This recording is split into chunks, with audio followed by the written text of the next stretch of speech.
Asal-usul Desa Payung dan sejarah Buyut Budak II, Kecamatan Rajagaluh, Kabupaten Majalengka.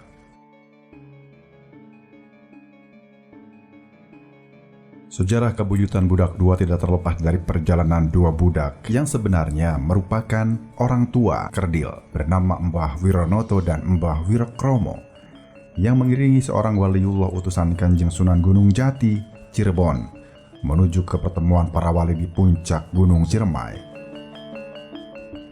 Ketika rombongan tiba di daerah Koleberes yang terletak di lereng sebelah utara Gunung Ciremai, mereka berhenti untuk beristirahat di bawah sebuah pohon beringin yang sangat rindang. Sambil beristirahat, mereka bermusyawarah untuk merumuskan tindakan yang akan diambil.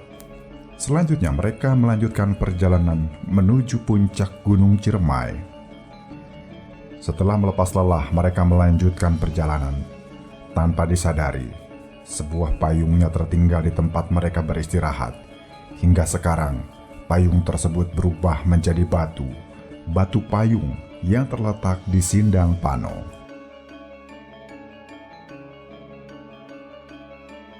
Dua budak pun akhirnya menangis sejadi-jadinya di sebuah tanjakan.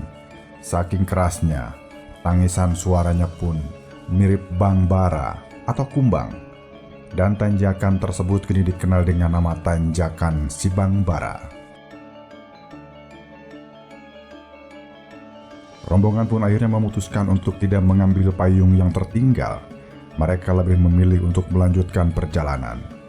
Ketika tiba di suatu tempat, rombongan berhenti dan kedua budak disuruh menunggu. Sementara utusan Kanjeng Sunan melanjutkan perjalanan tanpa mengikutsertakan kedua budak tersebut. Kesetiaan kepada Tuan membuat dua budak tak beranjak dari tempat di mana tuannya meninggalkannya.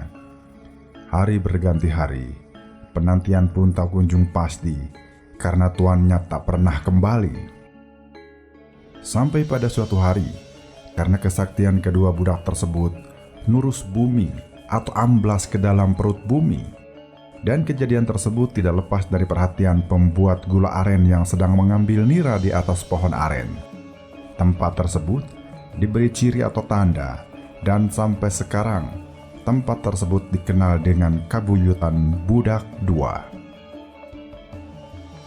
Pembuat gula aren tersebut menjadi cikal bakal kuncen Kabuyutan Budak II.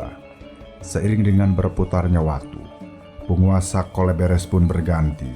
Pada masa kubu Koleberes dijabat oleh Demang Abdurrahman, adiknya Demang Abdurrahim berkeinginan untuk memiliki daerah kekuasaan tersendiri lepas dari Koleberes.